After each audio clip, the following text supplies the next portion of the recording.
welcome everyone to Lunch with Women at Work with the Salon. We're here today with Kashira Moffett of the Power Collective to just learn about Kashira, I'm blown away by all that you do and can't wait to kind of learn about that and learn about how you're managing, during this time. I think, what I looked at your website, you're managing quite well. But the Lunch with Women at Work is the salon's way to connect with leading female business owners in the region, a way we can continue to hear about how people are shifting and pivoting and managing right now, how we can support them, how we can all support each other. So welcome all for this conversation. So Kashira, one thing we always ask is, how are you, how are you doing personally? We when we don't get to see each other and give each other hugs and meet each other, we want to check in and just see, how are you? Yeah, well, first, I'm so excited to be here. I'm so glad to be a part of this amazing series. I am okay. And we were just chatting before the video started. So my new priority right now is getting my personal routines back in order. So working out again and making sure that I'm eating right, meal prepping. And so it's just getting back into things. So I made an investment in a Peloton bike over the quarantine. And so that's been so fun. And I'm starting to slowly come back into the office, still, not as much as I used to, but making sure that I'm getting sunshine and just walking around. And so I've been slammed with business, which I know we'll cover. And my workaholic tendency is business, business, business. Okay, sleep, eat. Okay, business, business, business. And so now I'm okay, I need to get other areas. I need to, get the balance back in order. So I'm doing well. Oh, good. Yeah, I think that balance, we all shifted into something initially, and then we've had so many shifts in the past 4 months, and so it's routine and kind of self-care is a tough thing. It is. And it's you have to redefine what routine looks like for you, especially if you're working from home 100%, which is what I was doing up until last week. It's just okay, I have to get used to not only being home again, because when I started my business full time, I was home for a few months, and then I moved here over into East Liberty. And now it's redefining what that looks like. I know some gyms are open, but I'm just not comfortable going to them. So it's okay, well, now will yourself to the living room to get on this bike, and then make sure you're not just snacking aimlessly all day. And so just really redefining and giving ourselves grace through that process, because there is no going back. There's just this new normal and what that looks like for you, and just being okay with the process being a little clunky. Yeah, absolutely. So Kashira, some of the things, in just, looking over your CV and your bio and your website, you have a number of books, you have, do kind of social media and signature offers. You've got your Google digital coach for people and providing digital workshops. You have the Bombshell Diaries podcast series. You have a cosmetics company. All right, what is all this? How did it start? And really sort of how you have your own business, but you're also helping other women, small and mid-sized businesses, really think about branding and marketing and strategy based on really your success. You're sharing the secret sauce a little bit. Absolutely. So I'll make a long story short. My corporate background is human resources. So I started off working at PNC in HR in their HR leadership development program. I was recruited into that program post MBA. I was there for a year and 5 months or so. And then I went to University of Pittsburgh, where I was assistant director of career management for the MBA program. Given the career background, because that's going to be pivotal to this story. So on the backside, I was writing resumes for my friends when I was working at PNC for free, because everyone hated their job. Just to be blunt, everyone was I took my job so that I could say I had a job, so I wouldn't have to move back home with my parents, but I didn't know what I really wanted to do. And of course, when you first leave college, you have an empty resume. So I was helping my friends with branding themselves to get new opportunities. So we would do the resume, we would work through LinkedIn. I was writing LinkedIn profiles. I was coaching through the interview process, coaching through the networking process. If someone wanted to stay in their company, I'm this is how you navigate. This is how you network. Because I networked my way into my job. So that was my specialty. At some point, I decided when I left PNC, okay, I think I should monetize this because I have so many people who are interested in me. And I decided to make a website that was really a blog about career development, personal branding. And I had one services page. It was not pretty. It was not cohesive. And I just threw it up there. But the point of it was make a little extra money, but brand myself for my next career opportunity. I thought I was going to leave higher ed, go back into corporate. Mm-hmm. That was not the plan the universe had for me. So I was doing that, and I was growing my clientele. I was building my brand on Twitter at the time. I was being asked to guest write for different websites. I was really all into personal branding. So one day, an entrepreneur who was an event planner with 20 years of industry experience, very well known in her industry, reached out and said, you have all of these great reviews and testimonials on your LinkedIn about your work. I want to hire you to write my profile over, but do it so that I can get clients. And I was like, oh, girl, I don't know, but okay. So I tried it. She was willing to take the risk, and we had great results. She loved the service. She hired me to help her write website copy. And so on the back end, you mentioned I'm an author. Writing has always been a skill and something I was really passionate about. So I was helping her with this, then that transitioned into help me with social media. Then she referred me to all of her entrepreneur friends. So at one point I'm working with entrepreneurs, and on the other end, I'm working with career seekers, and my online presence is starting to grow. Then I have to make a decision. This is all too much, and I'm still working full time. I have to figure out what I want. I discovered that I was really passionate about helping entrepreneurs, in particular women, with their messaging and branding, because a lot of that external stuff, the social media and website content, a lot of that stuff it centers around your messaging, right? Like your value proposition, what you want to be known for, the market that you're speaking to, what makes you different, really drilling down your offer. And so when people wanted help with social media, they didn't have any of the foundational things to support that. So we would end up having to go back to the drawing board. So I decided, let me do this stuff on the front end. And I no longer wanted to be a part of managing social media. That's my old life, right?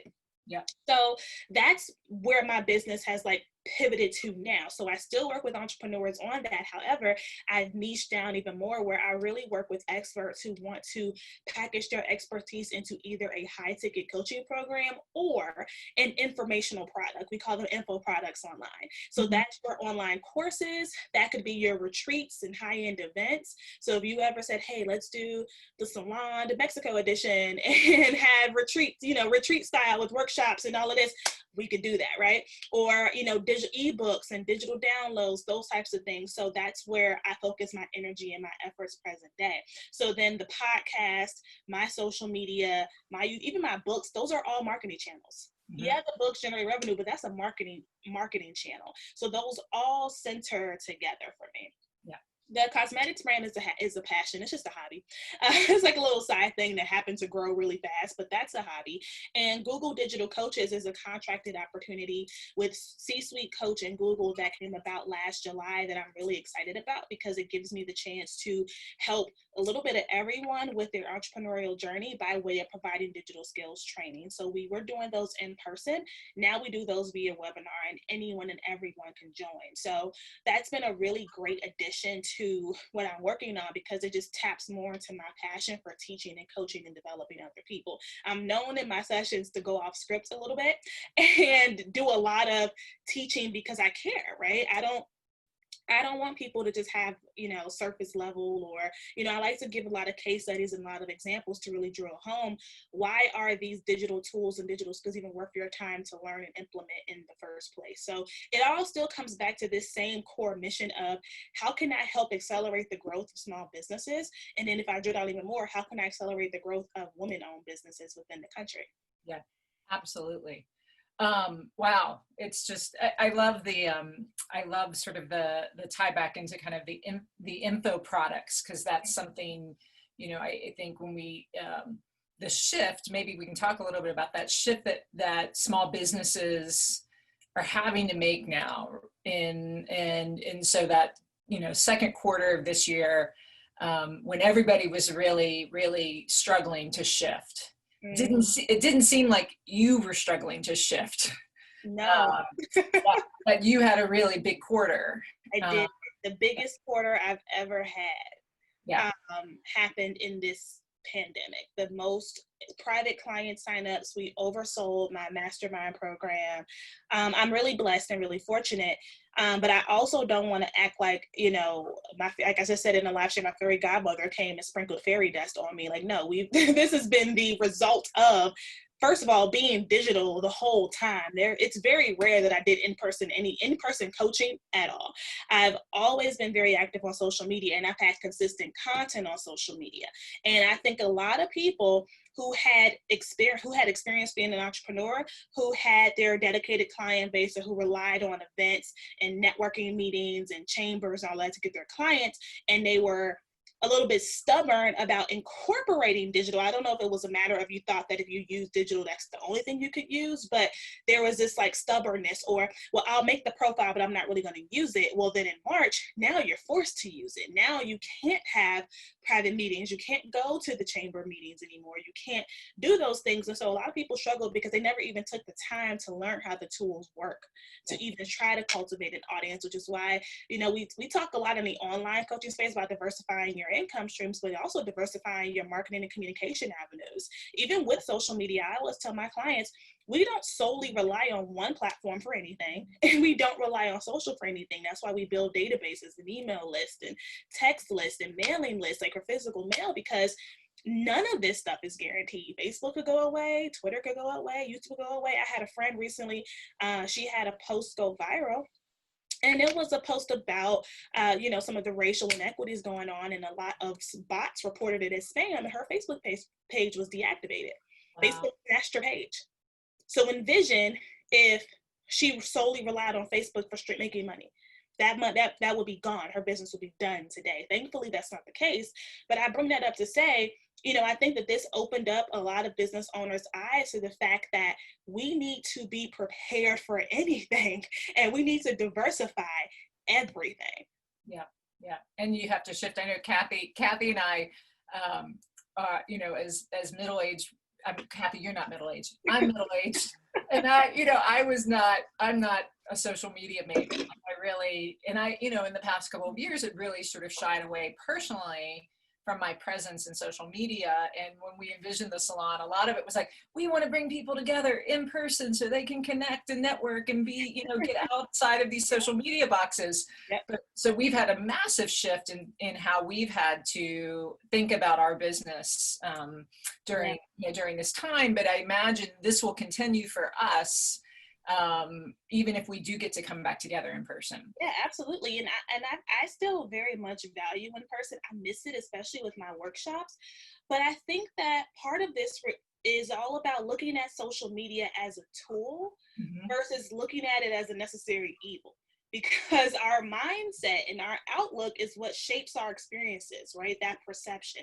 And so people always make this assumption, you know, because you brought up age, I'll bring this up, that, oh, millennials, they're super tech savvy, they're all about this.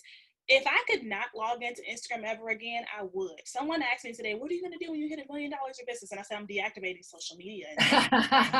Moving out of the country. Like, I'm not doing this all, like, for the rest of my life, right? But again, that's that misconception. A lot of, I've worked with clients of different generations as well, and they always say, oh, you're so good at this. And I'm like, well, I taught myself how to build a website. I said, you know how many hours I've spent on YouTube learning how to make a website when I couldn't afford a designer, or how I learned how to make my own flyers when I couldn't outsource it. And even with that, I tell my clients, yes, outsource, get someone to do this, but know enough to evaluate if they're doing a good job, right? Yeah. Know enough about what they're supposed to be doing and what success actually looks like in your business on social in order to make sure the paying that person makes sense. Because also the KPIs, the key performance indicators for each business is going to look different. For example, in my business, I track mainly live stream video engagement over anything else. Right? Whereas someone else may say, you know what, I actually track the number of direct messages I get, or the number of comments and reach on my direct posts. The KPIs look different, but that's because you have to track what actually generates revenue and gets exposure for your business. So that looks different for everyone else. Once you hone in on what that is, for me, it's live stream video. That's where you focus your efforts. Yeah. If you look at my Instagram, my page is nice, but it's not super curated. It's not color coded, because that stuff does not move the needle in my business. So when you figure out what that is, then you can know where to invest your time. Yeah. because you want people watching you for your expertise and the content that you're sharing in And workshops. also it's by nature, yeah, and it's by nature of what I sell, right? So when you think about coaching or any kind of service, a lot of it has to deal with trust, right? I would say the exception to this is, you know, more in the trades or in the design space when it's really about the portfolio. But in my line of work, in any kind of coaching, it's really about that trust factor, right? Because you can easily see if I have credentials. You can easily see if I know what I'm talking about. But are we going to blend well? Will you trust me to guide you through a somewhat uncomfortable process, right? And so live stream video, there are facts, there's actual data that shows it builds trust faster than any other form of digital media. And so by focusing my efforts on live stream video, I'm able to speed up my customer timeline to get them to buy and engage faster, right? But again, if I didn't know that, I would spend a ton of time making pretty Instagram pictures and being upset because I'm not seeing results of sitting on Instagram all day. Yeah. Wow. All right. I've already learned a lot. I'm hiring Kashara. Okay. Kashira, what else do you see, you know, what's coming up in the, you know, like if you're forecasting for, you know, the next 6 months or so, what are your clients needing? What are you really hoping people are considering and, you know, working on and doing over the next 6 months? Yeah, I mean, one thing I think that I've seen with my clients is I see more people just getting fed up with status quo for a number of different reasons, whether that's their careers, the company cultures they're with. A lot of my career coaching friends are doing excellent right now. I think people are, even if they haven't been personally impacted by what's happening, I think it's been a bit of a wake up call, like, hey, like life is short. You know, anything could happen. Let's not sit on our dreams anymore. Let's not sit and wait for next time. Next time may not come because of a number of different reasons. So I've seen people really inspired to action. People I've talked to, I've had this idea for 5 years and now I'm finally ready to go. Or I've been wanting to make this change in my company. I've been wanting to let go of this big client I've had, or I've been wanting to pivot and finally write that book, finally start to teach other people how to do what I do. And now I'm ready to do that. And I know that it's uncomfortable, but I'm ready to make that decision now. I anticipate more of that, because what's happening is we've seen a lot of false starts with COVID going away. It's like, it's gone, but it's not. It's gone, but it's not. And like people are like, what is going on, right? And companies are kind of dropping the ball right now in the media. A lot of them are just like not doing well with that stuff. So I foresee a lot of people, you know, what being a full-time entrepreneur isn't really the question. It's more like I see people now wanting to have more streams of revenue to protect themselves in the event that they get furloughed, laid off, or they just get fed up with their companies. They want other options. They're starting to tap into more of those passion projects. So I see a lot of opportunity for people to get into entrepreneurship. I mean, look at people who have made these amazing businesses selling masks and doing deliveries and doing takeout and like doing all of these other cool things. And so I see more of that. And I see more of an emphasis on digital. I see new social platforms potentially coming. I see new tools being created. In fact, I just came across a tool, I forget its name, but there's a tool that actually helps with providing real-time captions for webinars so that they're more accessible. Right? Yeah. I've seen new platforms for virtual summits where it's not just registration in the video anymore, but now there's these chat features where you can have attendees literally network on camera for 3 minutes at a time. And there's an actual exhibition area. And there's all of this cool stuff that's coming up to actually accommodate for the things that we're used to doing in person, but now doing digitally. So I see more of that, and I would just encourage everyone watching, regardless of your experience level, now is the time to start actually learning social media and you don't have to be a social media manager. We're not asking you to run ads, but I do want you to get comfortable enough with the features that if you needed to promote something or push something, you'd be able to, and you wouldn't feel paralyzed. Yeah. Where do people turn to kind of to get comfortable or to, you know, it's interesting. Every social media platform has a free training center. Yeah. Every single one of them. So Facebook's is called Facebook Blueprint. That's where you can learn about Facebook and Instagram. They literally teach you everything. Twitter is Twitter Flight School. LinkedIn is through LinkedIn Learning.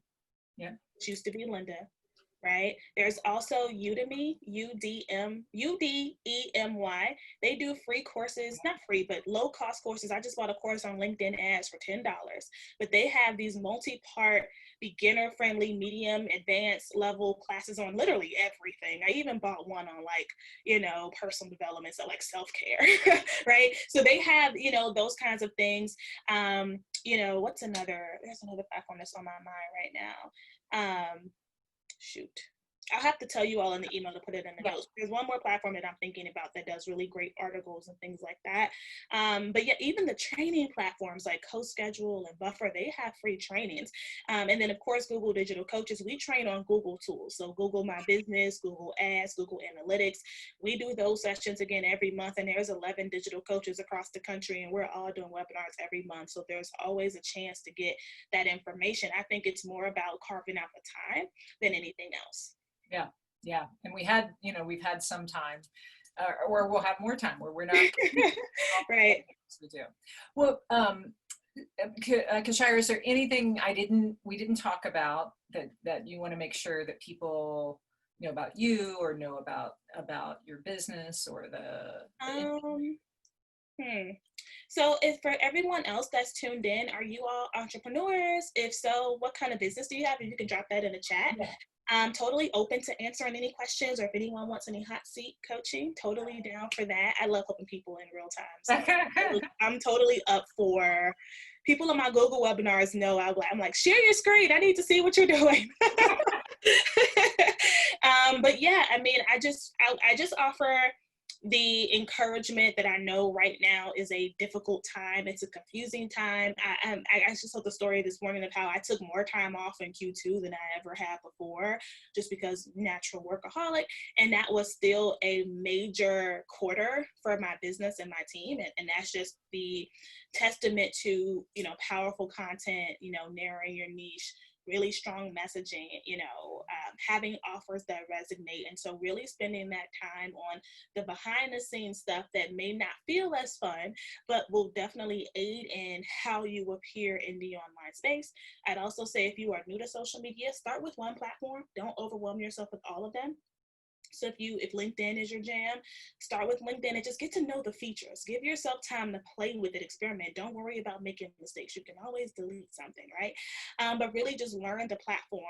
And then when you feel comfortable enough with it, maybe you've even automated it using scheduling tools, then you can move on to something else. People always look and see that I'm a little bit of everywhere, but I've been doing this since 2013. So I've had years to learn these platforms and get familiar with them. My first one was LinkedIn.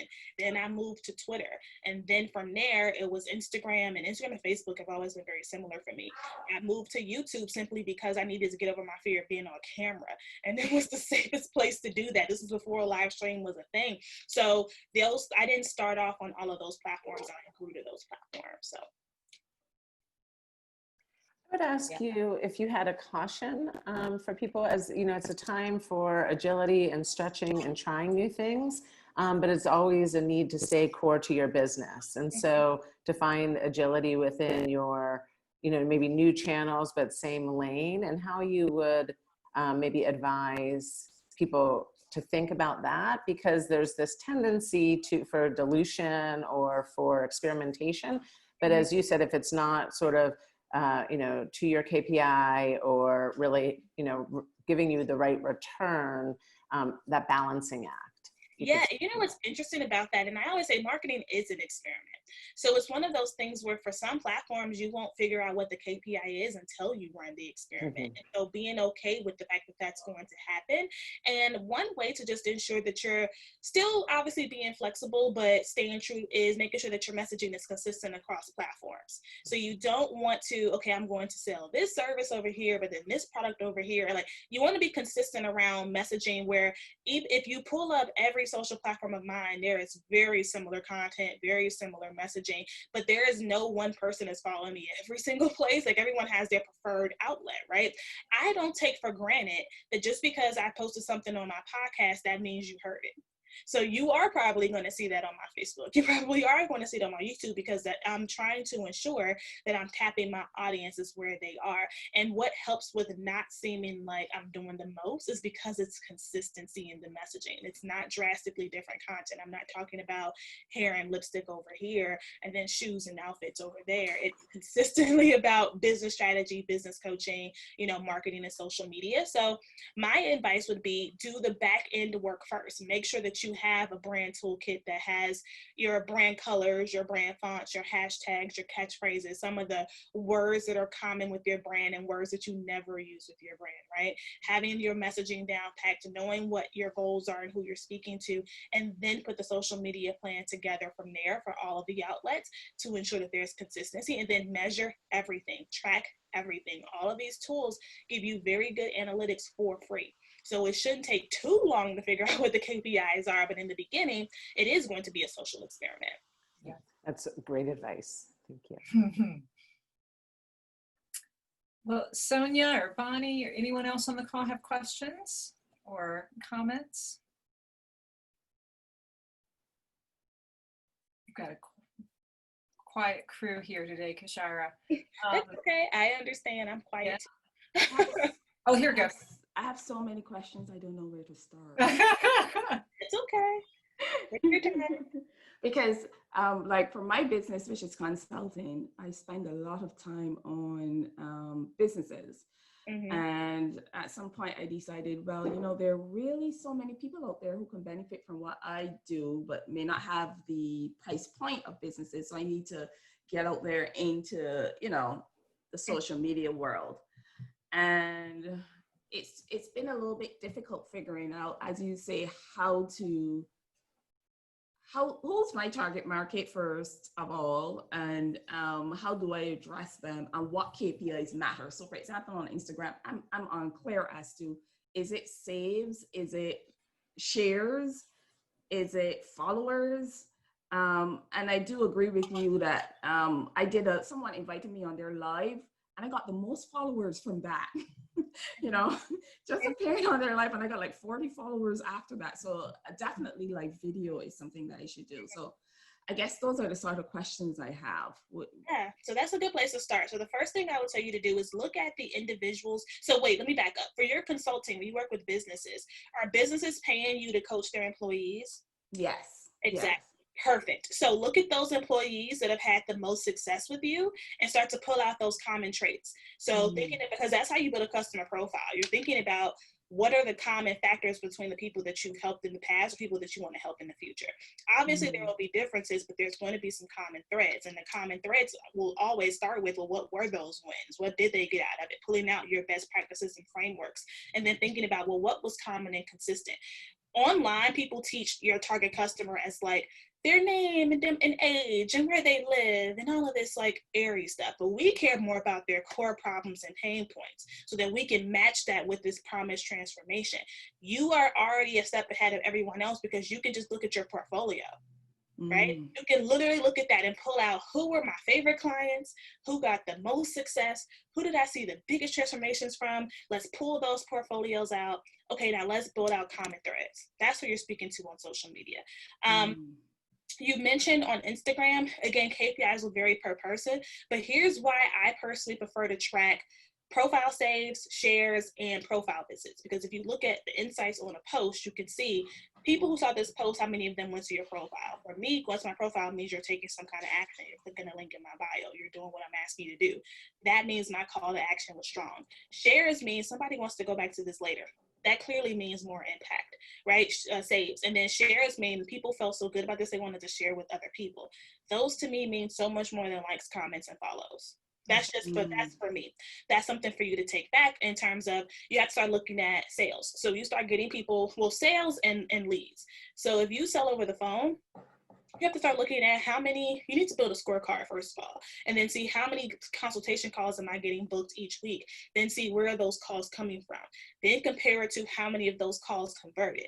That's how you figure out where your KPIs are. You have to do the roadmap. but a lot of people don't do that. They just get excited that they get calls booked and excited that they got, you know, a payment notification, but we're not backtracking, which is why on all my forums it says, how did you find me? How did you hear about me? If someone on the phone says, I was really moved by seeing you on live, which one? Let me know, right? So that's an example of what it means to track. So all in all, you're already on the right path. You just have to do more of your profile building, as well as really thinking about what's really driving, you know, moving the needle in your business.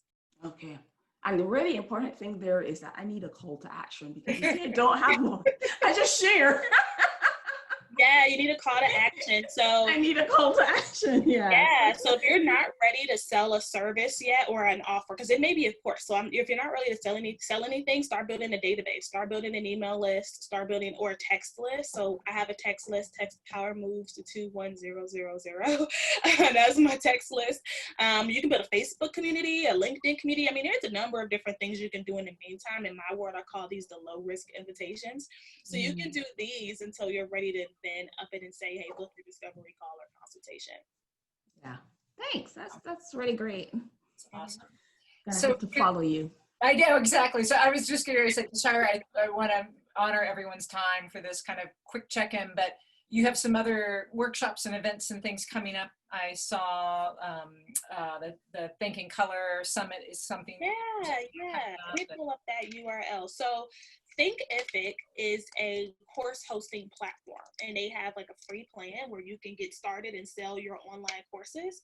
Then within that, you can sell master classes, individual things, and of course there's like paid plans. So they started this online summit called Thinking Color to feature diverse women entrepreneurs who are making moves in the online space, who are also course creators, and we're coming together to offer this really mega free virtual summit. So that's coming up, kicking off on July 14th. I'm just pulling up the link for you all to put it in the chat. But Thinkific is actually the course platform that I started with, and I was with them for a very long time. And I only moved because I switched to a CRM that had that capability. But that's a really great platform to check out, and a really great conference. So I'll drop that in the chat here. And then, of course, we have our Grow with Google webinars. I'll put that in the chat as well. So this week, I'm partnering with Chatham's Women's Center for Entrepreneurship to offer a, how to connect customers online workshop. So that's the bit.ly link in the chat. And then I am doing a webinar myself this Thursday. That one's going to be a live case study of Q2 in my business. It's something that I did on Facebook Live for Q1, but I know people get a little iffy talking about money, and I'm very transparent about money just because women need to be transparent about money. But two, I remember what it felt like to get started with my coaching practice and not know what it meant to have a profitable coaching business. I didn't understand what that looked like, what the numbers were. So we're breaking down Q2, 100K in 90 days, revenue, expenses, all metrics, email list, how many sales calls I did, how many live streams I did, and then of course best practices on how you can duplicate those results if you do have a coaching business. So put the link for that in the chat below. I'm really excited. I haven't done a webinar for my business since like February, so we're gonna have a lot of fun with this one.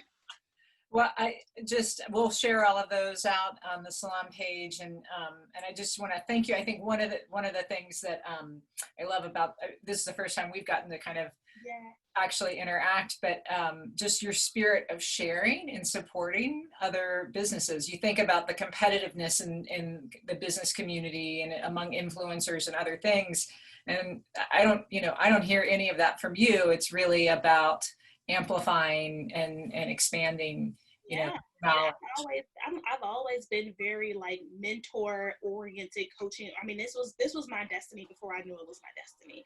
And I am one that's all about mindset, and I don't operate from a place of lack.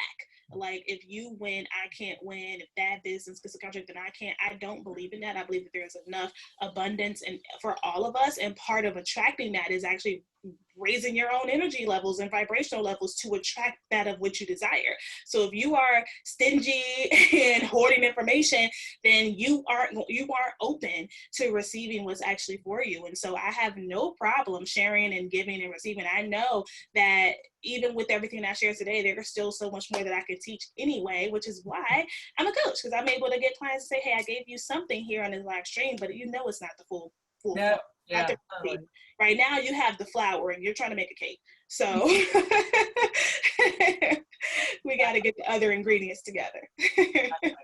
Well, I love it. And that, you know, that's the spirit that Kathy and I are trying to build at the salon, is really that, you know, all the expertise that we have in supporting each other through that. So thank you for you know, sharing and supporting and teaching us something new today. Absolutely. Well, I can't wait to come to the salon. Yeah. And thank you, ladies, for having me. And if you all need anything, feel free to reach out. I'm on social media or email. Of course. Wonderful. Thank you so much. It was wonderful. No problem. Bye. Bye. Bye.